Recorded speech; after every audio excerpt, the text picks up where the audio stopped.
I will tell you a bit more about my story, okay, so you understand why I'm doing what I'm doing.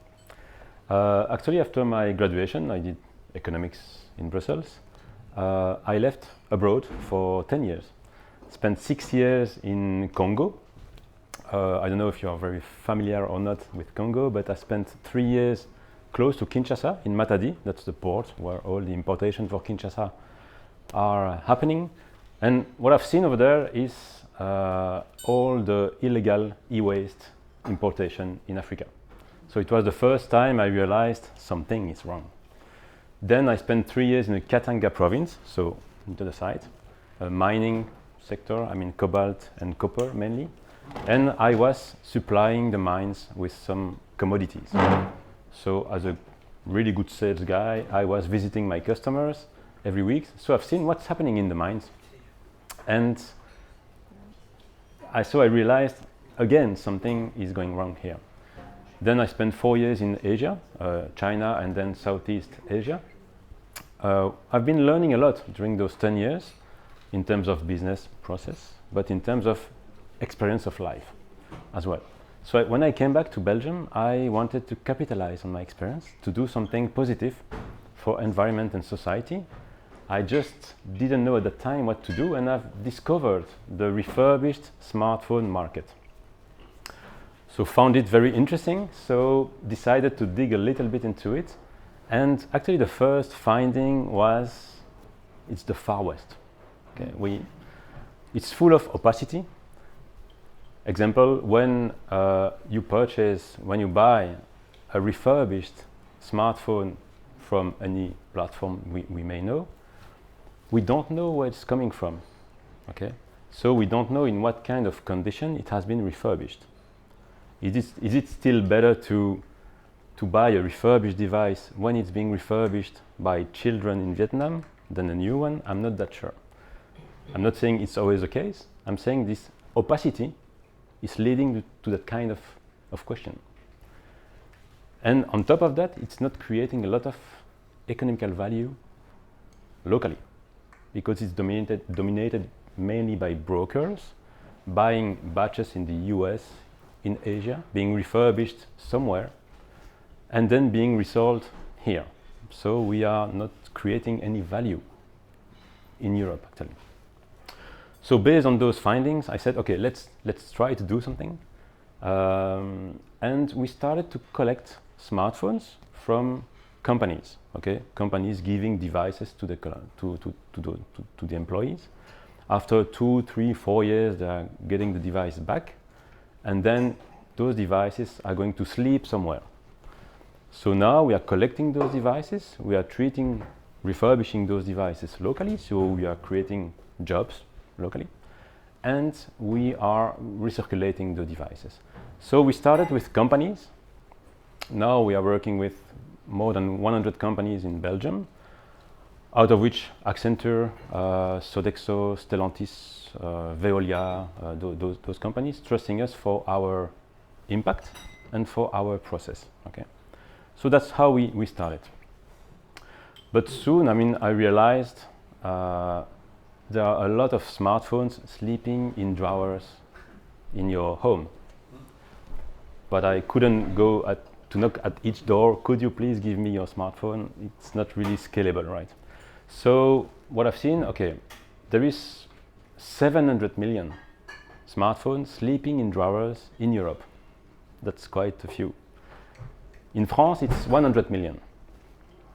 It means that the current solutions, okay, to avoid the devices to enter the drawer, I'm not talking about the solution to take the device out of the drawer, because it's too late actually, but to avoid those devices to enter those drawers, those solutions do not work.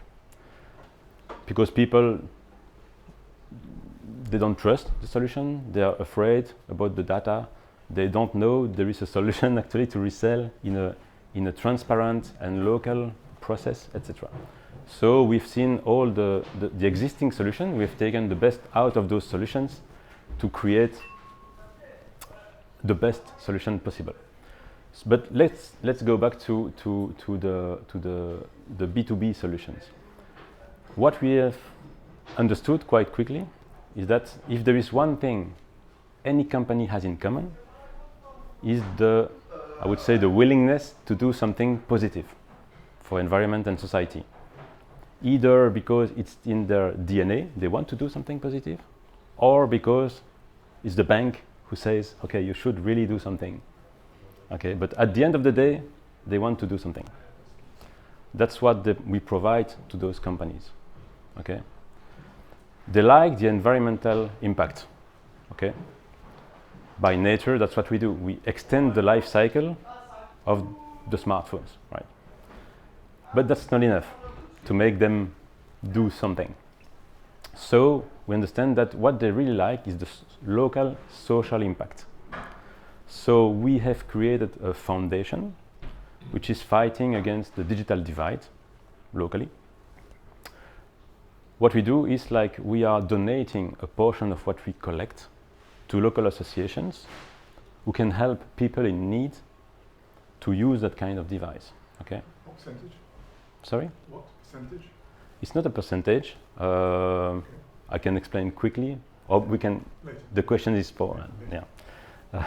Then, so this is one of the actions. So those associations, they can focus on what they do the best in helping people. Okay.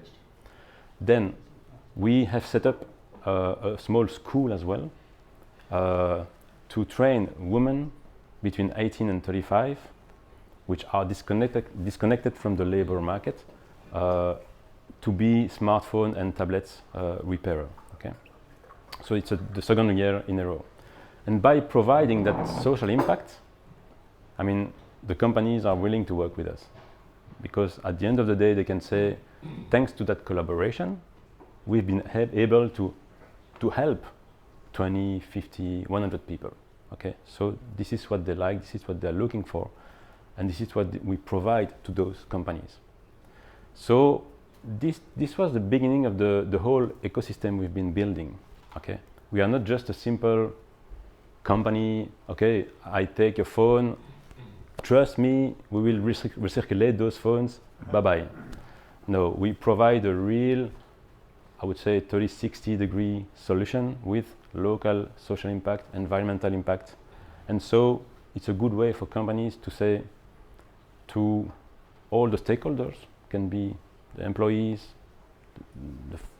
the banks, the customers, we are doing something. The fact that they are doing something about smartphones, it will not change, I mean, the bottom line for them at the end of the year. But it's an action easy. I mean, it's an easy action to understand. I mean, everybody understands that. It's easy to understand, and so it's a good way to communicate and to I would say to start something concrete and to engage people in that kind of action. So that's what those companies they like. Then I forgot. Are you based in Lille or everywhere? So we are based we started in Belgium. Yeah. And then the thing is that what we've seen as well, as I said, many devices are sleeping in houses. And so we have developed a solution which is highly scalable, because we need it to be able to address at a larger scale than only Belgium. The thing is that we've built an application, an app. So as an individual, maybe you like rugby, I don't know. And then you are just, during the break, you say, okay, I have a smartphone to sell. You download the app on the phone you want to sell. In less than 1 minute, you have the most objective value of resale. And then it works like Vinted. You receive a DHL label. Why DHL? Because people trust DHL. And because DHL is everywhere. So if tomorrow we have a partnership in Stockholm, we can start in Stockholm, etc., etc. The thing is that so the primary use of the application is to buy back devices from individuals, okay? The thing is that it goes much further than that. First, I always had in mind to create an ecosystem which would benefit to local businesses anywhere where we would operate. So in the application, we have the opportunity, we give the opportunity to the people selling the smartphone to choose between a bank transfer, classic, or a voucher valid in one of the partners being present in the application. It can be the local shop where you usually go, okay? And the value is higher than the bank transfer.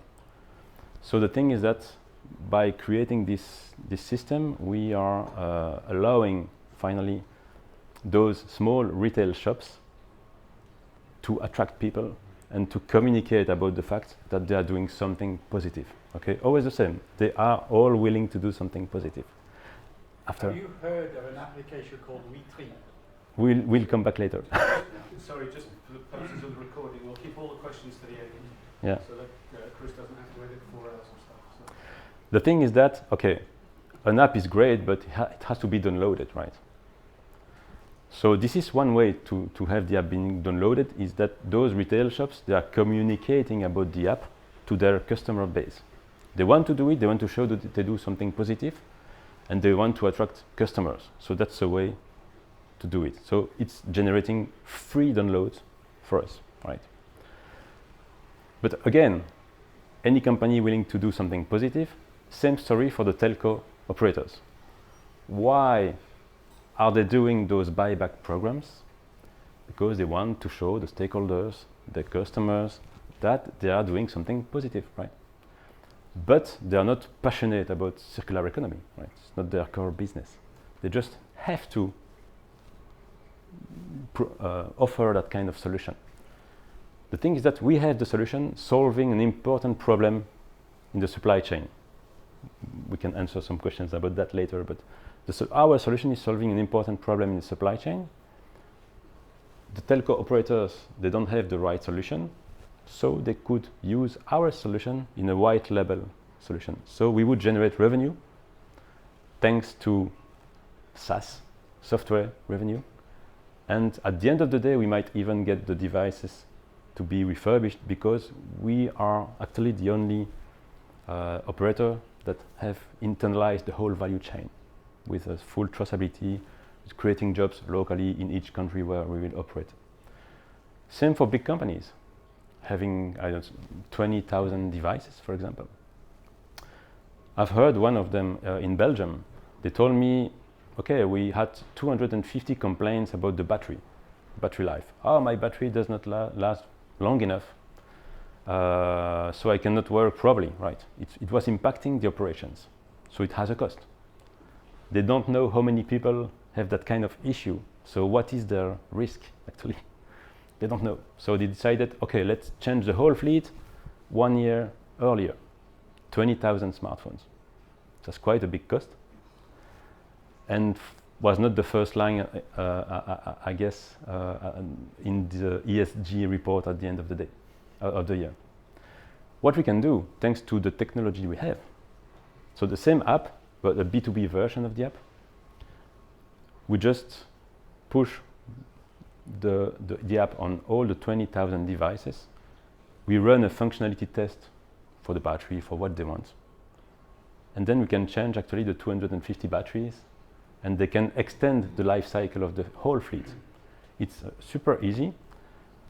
And then it can even bring further added value, because when we collect devices from companies, we are recirculating on average 35% of the volume we are collecting, which is not a lot, mainly because it's still locked on iCloud or Google account. Actually, it's not well managed, the smartphones. It's very small, you put in a drawer, you forget about it, and so they don't really know how many are still somewhere where. So it's not well managed. The thing is that thanks to the app, we have we are using this technology already in the B2C version. We can enforce the user to disconnect the account. Okay, so we would just build like a process for each individual in the company that he has to follow to give back the phone. And during that process, he would have to disconnect his account. So it means we would increase the rate of recirculation of the device, which is good for environment, society, which is good for their reporting at the end of the year, and which is good for the revenue as well. So that's the whole ecosystem we've been building. And at the end of the day, our impact is directly proportional to the amount of devices we are collecting. So that's very simple. We've been building this ecosystem from Belgium. Now we are starting in France. I'm French speaking, so it's quite obvious. And I was in Paris last week. I was talking to a company from the CAC 40. And they told me actually it's great because we don't have locally that kind of solution. So like the volume can be huge, the impact is potentially amazing. And the objective is really by 5 years to be one of the leader in Europe, and then to see what we can do in other continents, I would say, because the problem is the same everywhere. So, I mean, it started by okay, 10 years abroad, understanding what's wrong in this world, then coming back, applying what I've been learning to do something positive. And yeah, that's where we are now with quite a lot of challenges, but quite confident in the impact we can provide. So yeah, that's